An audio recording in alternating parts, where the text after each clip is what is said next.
السلام عليكم ورحمة الله تعالى وبركاته.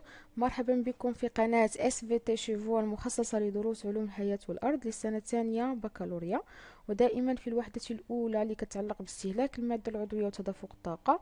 والفصل الأول من هذه الوحدة هو تحرير الطاقة الكامنة في المادة العضوية على مستوى الخلية.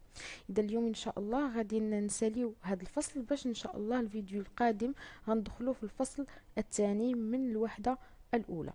اذا بالنسبه للحصص اللي فاتوا كنا شفنا اول مسلك واللي كيتعلق بالتنفس الخلوي. شفنا خلال هذه التفاعلات ديال التنفس الخلوي يتم الهدم الكلي لجزيئات الجليكوز، حيث ينتج عن هذه التفاعلات تحرير طاقه مهمه جدا كتمثل في 38 ATP.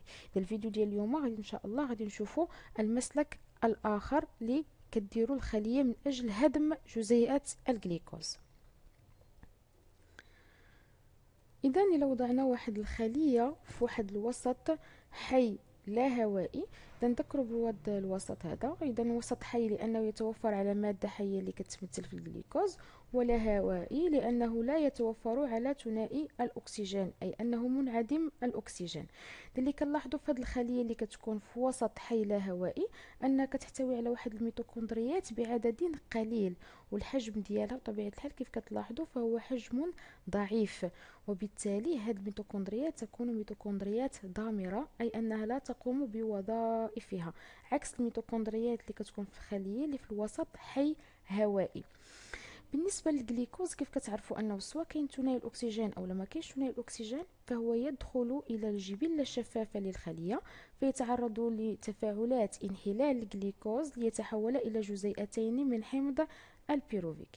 اذا هاد الجزيئتين من حمض البيروفيك ما كاينش ثنائي الاكسجين باش يدخلوا للميتوكوندري، واصلا الميتوكوندريات فهي ضامره، وبالتالي هنا سيكمل تفاعلاته داخل الجبلة الشفافة للخلية، بحيث سيتحول إما جزيئتين من الحمض اللبني أو جزيئتين من كحول الإيثانول. إذا هذا المسلك هذا يسمى بمسلك التخمر، وهو اللي غادي نشوفه اليوم. بالنسبة لمسلك التخمر فهو عندنا فيه جوج ديال الأنواع. نبداو بالنوع الأول. إذا كيف ما كنعرفوا أن جزيئة الجليكوز بعد دخولها إلى الخلية فهي تتعرض للانحلال على مستوى الجبلة الشفافة، بحيث تتحول إلى جزيئتين من حمض البيروفيك مع فسفرة جزيئتين من الADP وتركيب جزيئتين من الATP واختزال جزيئتين من NAD+ إلى جوج NADH+. إذا كنا شفنا في تفاعلات التنفس الخلوي أن هذا الحمض البيروفيك إذا كان ثنائي الأكسجين متوفر في الوسط فهذا الحمض البيروفيك يدخل إلى الميتوكوندري وكيتعرض للأكسدة. هنا في هذا المسلك الخلية كتواجد في واحد الوسط منعدم الأكسجين، إذا ما كاينش الأكسجين، وبالتالي هذا الحمض البيروفيك يبقى داخل الجبلة الشفافة ويتعرض للاختزال، أي أنه يكتسب بروتونات. اذا هاد البروتونات شكون غينقلها ليه؟ بطبيعه الحال نواقل الهيدروجين. اذا شنو هما نواقل الهيدروجين اللي عندنا على مستوى الجبله الشفافه؟ هما كيتمثلوا في NADH+ اللي تم الاختزال ديالهم على في المرحله الاولى ديال هدم الجليكوز اللي كتمثل في انحلال الجليكوز. اذا غيتم أكسدة هاد النواقل NADH+، يعني غيفقدوا هادوك جوج ديال البروتونات، وهاد جوج بروتونات اللي فقدوهم عن طريق الأكسدة غتكتسبهم جزيئة أو الجزيئتين من حمض البيروفيك، وبالتالي سيتعرضوا للاختزال وسيتحولوا إلى جزيئتين من الحمض اللبني. الصيغة الكيميائية ديالو CH3CHOH. كيتسمى هذا التفاعل كامل بتفاعل التخمر اللبني. نقدروا نلخصوه على هذا الشكل هذا، على شكل معادله.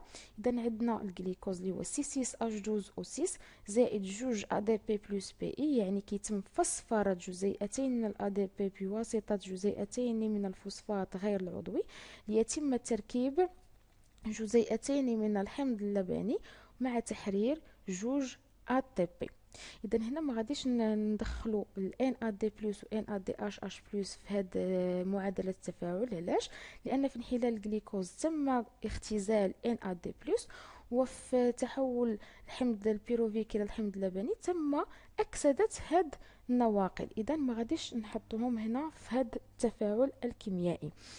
اللي كنلاحظوا في هذا التفاعل انه تم تحرير فضلات عضويه غنيه بالطاقه اللي كتمثل في الحمض اللبني.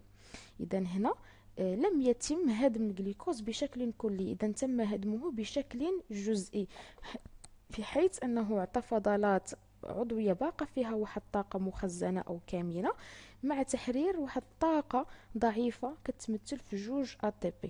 إذا الحصيلة الطاقية ديال التخمر اللبني كتمثل في جوج ATP، عكس الحصيلة الطاقية اللي شفنا في التنفس الخلوي اللي كتمثل في 38 ATP، واللي جات انطلاقا من الهدم الكلي لجزيئات الجليكوز، حيث نتج عنها تحرير فضلات معدنية خالية من الطاقة كتمثل في CO2 و H2O.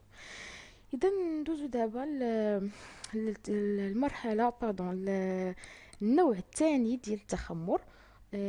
نفس الشيء بالنسبة للجليكوز، كيدخل لنا إلى الجبلة الشفافة للخلية فيتعرض للانحلال ليتحول إلى جزيئتين من الحمض البيروفيك مع تركيب جزيئتين من الATP انطلاقا من فسفرة جزيئتين من الADP واختزال جزيئتين من NAD+ الى جوج NADH+. اذا نفس الشيء، هذا الحمض البيروفيكي لما لقاش ثنائي الاكسجين في الوسط فهو يبقى داخل الجبلة الشفافة ويتعرض للاختزال، اي انه سيكتسب بروتونات انطلاقا من اكسدة نواقل الهيدروجين اللي هي NADH+ اللي ديجا عندنا في الجبلة الشفافة ونتجات خلال انحلال الجليكوز. اذا كيتم اكسدة هاد النواقل كتحولوا من NADH+ الى NAD+، وهاد البروتونات اللي فقداتهم NAD+ غادي تكتسبهم جزيئة حمض البيروفيك. هنا سيتم تحرير CO2، اي انه هنا هاد حمض البيروفيك غتعرض للاكسده عن طريق تحرير او فقدانه للكربون على شكل CO2، ويتحول في الأخير هذا حمض البيروفيك إلى جزيئتين من كحول الإيثانول، وكيتسمى هذا التفاعل بالتخمر الكحولي. إذا الفرق بين التخمر الكحولي والتخمر اللبني أنه هنا في هذه المرحلة هنا كيتم في التخمر الكحولي تحرير CO2، بينما في التخمر اللبني ما كيتمش تحرير CO2. إذا هذا هو الفرق الوحيد كيتمثل في CO2، كيتم التحرير ديالو في التخمر الكحولي وما كيتمش التحرير ديالو في التخمر اللبني. اذا نقدروا نلخصوا هذا التخمر الكحولي على شكل هذه المعادله التاليه. اذا عندنا الجليكوز زائد جوج ADP بلس PI كتعطينا جوج كحول الايثانول اللي هو عباره عن فضلات عضويه باقه فيها الطاقه مخزنه، زائد جوج ATP زائد جوج CO2.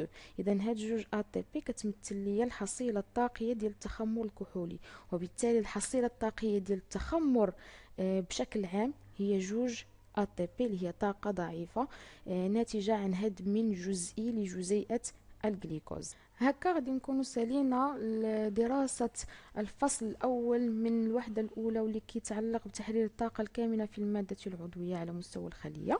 حتى الحصص المقبلة إن شاء الله غادي نبداو دراسة الفصل الثاني من هذه الوحدة واللي كيتعلق بدور العضلة الهيكلية في تحويل الطاقة. إذن أعانكم الله.